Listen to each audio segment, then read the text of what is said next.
कहानी की शुरुआत होती है एक काली अंधेरी रात से, जब जॉन ब्रेनन नाम का एक कॉलेज टीचर बेहद घबराया हुआ अपनी गाड़ी से कहीं जा रहा था। उसकी गाड़ी की बैक सीट पर एक घायल ड्रग डीलर था जिसे उसी ने गोली मारी थी। अब ये सीधा साधा कॉलेज टीचर जेल तोड़कर अपनी पत्नी को भगाने के लिए किस हद तक जाएगा, वो तो आपको इसका जीनियस प्लान सुनकर ही समझ आएगा। ये कहानी शुरू हुई आज से 3 साल पहले, जब जॉन अपनी पत्नी लारा और बेटे लूक के साथ अपने सुंदर से घर में हंसी खुशी जीवन गुजार रहा था। लारा डायबिटीज की मरीज थी, इसलिए एक सुबह उठकर वो अपना इंसुलिन का इंजेक्शन ले रही थी और अचानक उसी समय उसे अपनी जैकेट पर खून का एक धब्बा दिखाई दिया। वो तुरंत जैकेट को सिंक में धोने लगी, मगर इससे पहले कि काम पूरा होता, अचानक पुलिस उनके घर में जबरदस्ती घुस आई और लारा को कत्ल के इल्जाम में गिरफ्तार कर लिया। बाद में कोर्ट ने लारा को दोषी करार देकर उम्र कैद की सजा सुना दी, मगर अब भी उनके पास कोई ठोस सबूत नहीं था जिसके जरिए पुलिस को फिर से जांच करने पर मजबूर किया जा सके।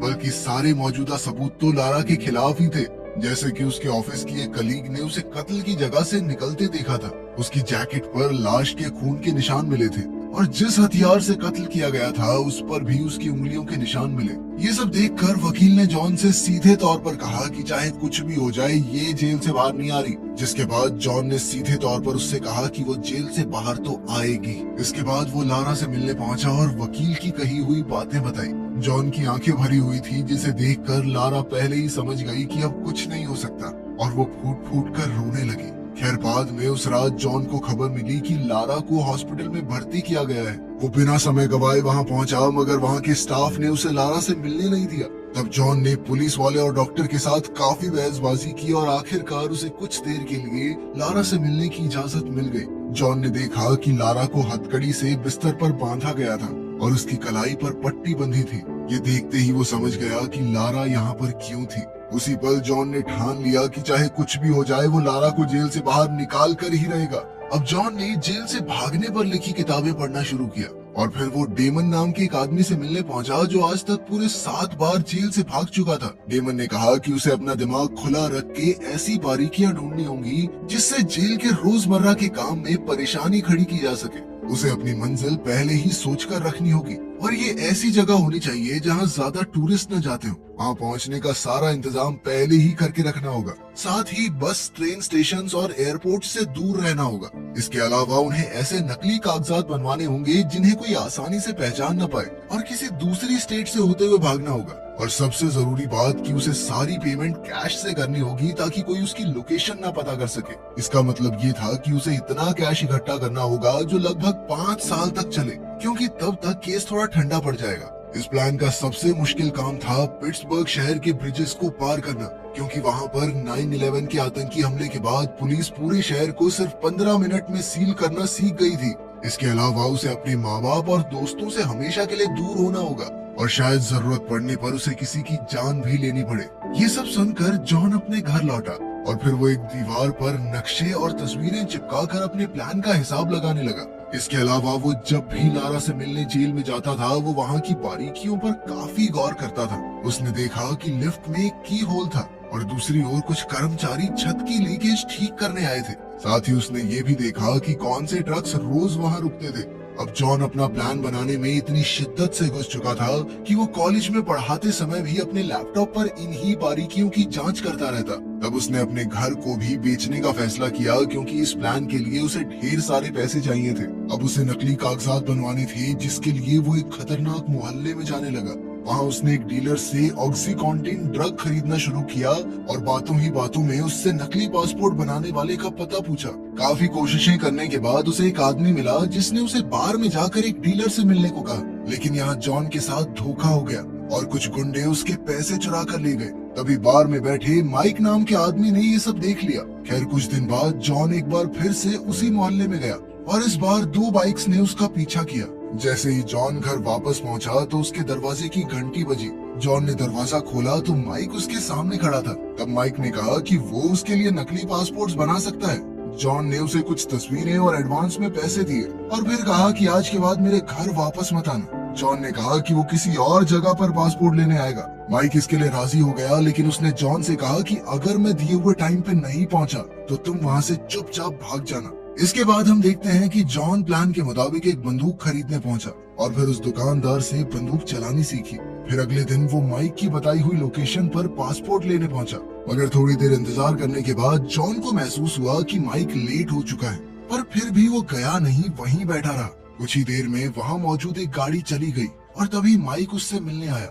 माइक ने उसे इतनी देर तक रुकने के लिए डांटा क्योंकि असल में जो गाड़ी अभी गई वो एक पुलिस वाले की थी। खैर फिर उसने जॉन को नकली कागज थमा दिए और कहा कि तुम इस काम के पीछे पागल हो चुके हो और यही पागलपन तुमसे कोई गलती करवाएगा। खैर इसके बाद हम देखते हैं कि जॉन ने एक बम्प की बनानी सीखी, यानी एक ऐसी चाबी जो कोई भी ताला खोल सकती है। उसने इंटरनेट से देखकर ये चाबी बनाई और अगली बार जेल जाने पर इसका इस्तेमाल करने का फैसला किया। जिस दिन वो जेल गया उसने मेटल डिटेक्टर में अपनी बाकी चाबियों के साथ बम्प की भी डाल दी और जब वो डिटेक्टर से आगे बढ़ा तो उसने पुलिस वाले के देखने से पहले ही चुपके से चाबी उठा ली। जब वो बाकी लोगों के साथ हॉलवे में आगे बढ़ रहा था तो जॉन जानबूझकर सबसे पीछे रहा और फटाफट उसने एलिवेटर में चाबी लगाने की कोशिश की, पर बदकिस्मती से चाबी टूट गई और उसका आधा हिस्सा छेद में ही रह गया। जॉन ने उसी पल अपने हाथ में मौजूद दूसरा हिस्सा फेंक दिया और बेकसूर होने का नाटक करते हुए वहाँ खड़ा हो गया। कुछ ही पलों में एक पुलिस वाले ने वहाँ आकर ये देख लिया। तभी पुलिस वालों ने बाहर से आए सभी लोगों से पूछताछ करनी शुरू कर दी। जब जॉन की बारी आई तो उसने सिक्योरिटी कैमरा की फुटेज में देखकर कहा कि मैं तो इसमें दिखाई नहीं दे रहा, ये लंबा सा आदमी है ना, इसके पीछे था मैं। ये सुनकर ऑफिसर को उस पर थोड़ा शक तो हुआ, मगर सिर्फ शक के आधार पर कार्रवाई नहीं की जा सकती, इसलिए उन्होंने जॉन को जाने दिया। जैसे ही जॉन जेल के दरवाजे से बाहर निकला तो घबराहट के मारे उसकी हालत खराब हो गई। ये सब डिटेक्टिव क्विनिन ने देख लिया और उसे भी जॉन पर शक हो गया। तब से क्विनिन ने जॉन पर नजर रखनी शुरू कर दी, लेकिन जॉन इससे बिल्कुल अनजान था, बल्कि वो तो धीरे धीरे अपने घर का सामान बेचने में लगा हुआ था और जब भी उसका भाई उससे मिलने आता तो जॉन छुप कर बैठ जाता। एक दिन दोपहर के समय जॉन लूक को पार्क ले गया तो लूक के दोस्त कैरी की माँ ने उसे कैरी की बर्थडे पार्टी में आने के लिए इनवाइट किया। खैर बाद में जॉन एक बार फिर अपने प्लान की तैयारी में जुट गया। एक दिन अचानक उसने जेल के बाहर रुकने वाली नई वैन देखी और उसी पल उसके दिमाग में जबरदस्त आइडिया आया। अब वो मेडिकल वैन्स के जरिए अपने प्लान को अंजाम देने वाला था। फिर जॉन ने लारा की डायबिटीज पर थोड़ी रिसर्च की और बाद में लगातार वैन का पीछा करके उसके आने जाने का समय पता लगाया। इसके अलावा उसने इंटरनेट से एक टेनिस बॉल के जरिए गाड़ी का लॉक खोलने की ट्रिक भी सीखी। फिर अगले दिन उसने बॉल वाले तरीके से मेडिकल वैन का दरवाजा खोला और लारा के टेस्ट रिपोर्ट्स की तस्वीरें ले ली। बाद में उसने नकली टेस्ट रिपोर्ट बनाई जिसके मुताबिक डॉक्टर्स को ऐसा लगे कि लारा की हालत काफी खराब है। अगली बार जब जॉन लारा से मिलने गया तो लारा ने उसे काफी बुरी खबर दी। असल में 3 दिन बाद उसे इससे भी कड़ी जेल में भेज दिया जाएगा। ये सुनते ही जॉन के पैरों तले जमीन खिसक गई, क्योंकि अब उसे कैसे भी करके आने वाले 3 दिनों में अपने प्लान को अंजाम देना होगा। उसकी सबसे बड़ी दिक्कत तो पैसों की थी, क्योंकि अब तक उसका घर बिका ही नहीं था।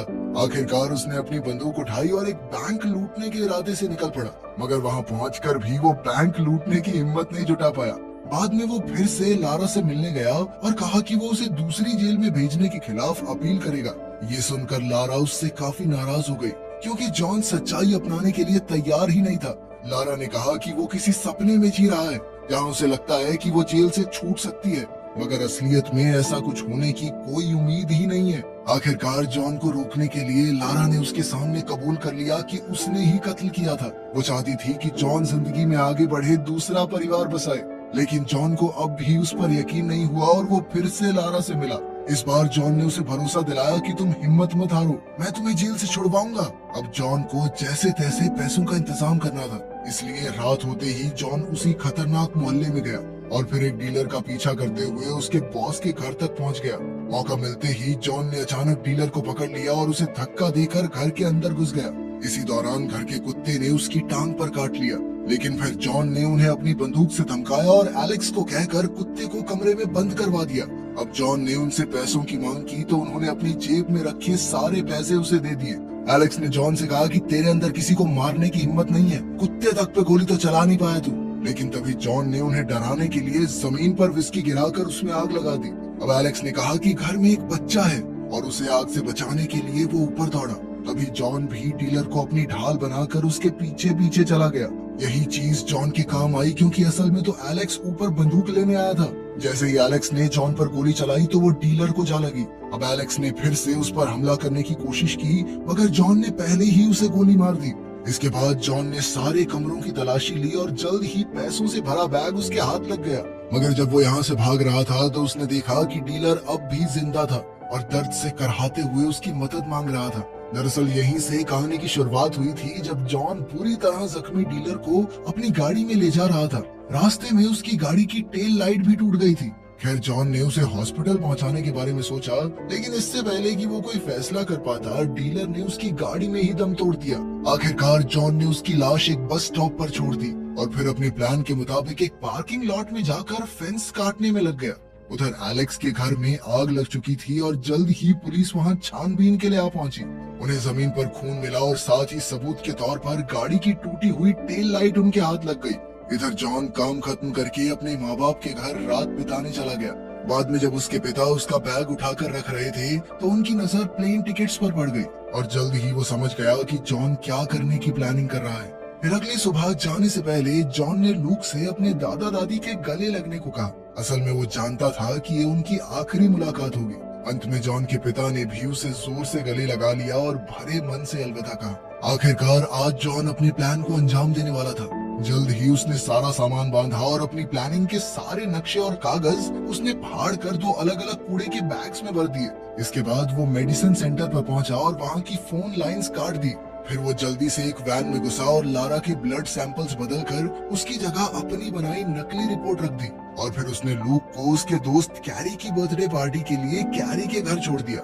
जाने से पहले उसने कैरी की माँ से कहा कि अगर उसे आने में थोड़ी देर हो जाए तो लूक की जेब में उसके दादा दादी का फोन नंबर है। वहीं दूसरी तरफ हॉस्पिटल में डॉक्टर्स ने नकली ब्लड रिपोर्ट देखी तो उन्होंने लैब में फोन करके दोबारा पूछने की सोची, लेकिन वहाँ की फोन लाइंस बंद थी। अब डॉक्टर्स ने इंतजार न करते हुए इन्हीं रिपोर्ट्स के आधार पर लारा को हॉस्पिटल में भर्ती कर लिया। इधर पुलिस वालों ने टूटी हुई टेल लाइट के जरिए गाड़ी के मॉडल का पता लगाया। इसी तरह थोड़ी और जांच पड़ताल के बाद उन्होंने इस कड़ी को जॉन से जोड़ दिया। जैसे ही वो जॉन के घर पहुंचे तो उन्हें वही दीवार मिली जिस पर जॉन ने अपनी सारी प्लानिंग की थी। साथ ही डिटेक्टिव्स को खबर मिली कि लारा को हॉस्पिटल में भर्ती किया जा रहा है, तो उन्हें जॉन के इरादों पर शक हो गया और उन्होंने भी जल्द से जल्द हॉस्पिटल पहुंचने का फैसला किया। लेकिन जॉन उनसे पहले ही हॉस्पिटल पहुंच चुका था और वो डॉक्टर का कोट पहनकर लारा के कमरे तक पहुंच गया। फिर उसने पुलिस वालों को अपनी बंदूक से धमकाकर लारा की हथकड़ी खुलवा दी और पुलिस वालों को बांध दिया। मगर तभी लारा ने उसके साथ भागने से साफ इनकार कर दिया। इस बात से जॉन को इतना गुस्सा चढ़ा कि उसने लारा से कहा कि फिर अपने बेटे को फोन करके बता दे कि आज उसके माँ बाप जिंदा वापस नहीं आएंगे। ये सुनकर लारा को एहसास हुआ कि सच में उन्होंने पुलिस वालों को गन पॉइंट पर बांध रखा है और अगर वो नहीं भागे तो पक्का मारे ही जाएंगे। आखिरकार उसने फटाफट जॉन के दिए कपड़े पहने और जैसे ही एक नर्स ने उन्हें देखा तो वो तुरंत एलिवेटर में घुस गए। इधर नर्स ने चिल्लाकर सिक्योरिटी को बुला लिया था। वहीं जॉन और लारा ने अपने सफेद कोट्स उतारे और लॉबी तक पहुंचे, मगर वहां पर डिटेक्टिव्स पहले ही उन्हें पकड़ने के लिए तैयार खड़े थे। उन्हें देखते ही जॉन ने किसी और मंजिल का बटन दबा दिया और डिटेक्टिव सीढ़ियों पर उनका पीछा करने लगे। जैसे ही एलिवेटर का दरवाजा खुला तो जॉन ने उन दोनों के कोट्स सीढ़ियों के पास फेंक दिए और खुद एक बार फिर से एलिवेटर में घुस गया। उनके कोट देखकर डिटेक्टिव्स को लगा कि जॉन और लारा सीढ़ियों से भागकर पार्किंग लॉट में चले गए, इसलिए वो भी तुरंत वहीं पहुंच गए। लेकिन असलियत तो ये थी कि जॉन और लारा फिर से लॉबी में चले गए थे और कुछ ही पलों में हॉस्पिटल के मेन दरवाजे से बाहर निकल गए। जैसे ही वो सड़क पार पहुंचे तो जॉन ने अपनी जैकेट बदल ली और कुछ ही पलों में वो एक बेसबॉल टीम के फैंस की भीड़ में गुम हो गए।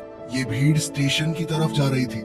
आखिरकार डिटेक्टिव्स के वहां पहुंचने से पहले ही जॉन और लारा ट्रेन में चढ़ गए, मगर मुसीबत अभी खत्म नहीं हुई थी, क्योंकि जॉन जानता था कि अगले स्टेशन पर पुलिस उन्हें पकड़ने का इंतजार कर रही होगी। इसलिए उसने अचानक ट्रेन की इमरजेंसी ब्रेक खींच दी। अब ट्रेन के रुकते ही जॉन और लारा बाहर आ गए और उन्होंने देखा कि वो उसी पार्किंग लॉट के सामने थे जहां जॉन कुछ दिन पहले आया था। जॉन ने फेंस में छेद किया था और इसी छेद के जरिए वो दोनों पार्किंग लॉट में पहुंचे, जहां जॉन की गाड़ी पहले से तैयार खड़ी थी। अब वो बिना समय गवाए फुल स्पीड में निकल पड़े और उन्होंने समय रहते पहला ब्रिज पार कर लिया। अब उनका अगला काम था लूक को उठाना, मगर तभी ये खुलासा होता है कि जॉन एक छोटी सी बारीकी पर गौर करना भूल गया था। असल में जब वो कैरी के घर पर लूक को लेने पहुंचा तो पता चला कि पार्टी तो जू में थी और वो सब अभी तक वापस नहीं लौटे थे। वहीं दूसरी ओर पुलिस वाले जॉन के मोहल्ले में जोरों शोरों से छानबीन कर रहे थे। जल्द ही उन्हें कूड़े का बैग मिला जिसमें जॉन की प्लानिंग के सारे कागज थे। उधर जॉन तेजी से जू की ओर निकला, मगर ऐन वक्त पर उसने सड़क बदल ली। उसने लारा से कहा कि वो सड़कें बंद होने से पहले लूक को उठा नहीं पाएंगे, इसलिए जॉन ने कहा कि उन्हें लूक को यहीं छोड़कर भागना होगा, क्योंकि उसके दादा दादी उसका ख्याल रख सकते हैं। जॉन ने कहा कि जब मामला ठंडा हो जाएगा तो वो लूक को अपने साथ ले जाएंगे, मगर लारा अपने बेटे के बिना रहने को हरगिज राजी नहीं थी, इसलिए उसने अचानक गाड़ी का दरवाजा खोलकर अपना सर बाहर निकाल दिया। तभी एक ट्रक से उनकी भयंकर टक्कर होने वाली थी, लेकिन ऐन वक्त पर जॉन ने गाड़ी घुमा दी।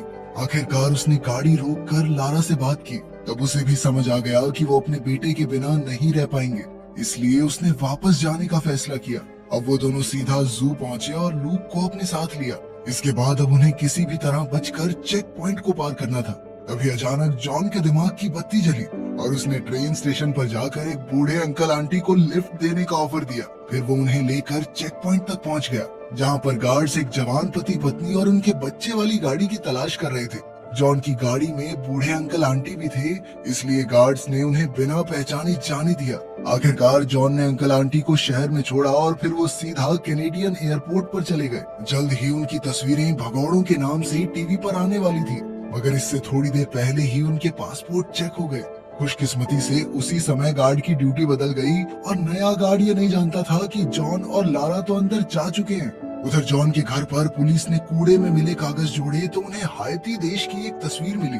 अब उन्होंने तुरंत उस देश को जाने वाली सभी फ्लाइट्स रोकने के लिए टीम भेजी, मगर इससे कोई फायदा नहीं हुआ। तब जाकर क्विनन को एहसास हुआ कि असल में उन्हें प्लान के आधे ही कागज मिले थे, क्योंकि जॉन उन्हें भटकाने के लिए जानबूझकर ये बैग छोड़कर गया था। जॉन चाहता ही ये था कि हाइती के नकली सुराग के चक्कर में पुलिस का समय बर्बाद हो और तब तक वो अपने प्लान में कामयाब हो जाए। उधर जॉन, लारा और लूक तो वेनेजुएला की फ्लाइट में बैठ चुके थे। इसके कुछ दिन बाद हम देखते हैं कि जॉन और लारा करास्कस शहर में लूक के साथ खुशी खुशी रह रहे थे। तो क्या आप किसी से इतना प्यार करते हैं जितना जॉन लारा से करता है? कमेंट्स में जरूर बताना। मिलते हैं अगली वीडियो में।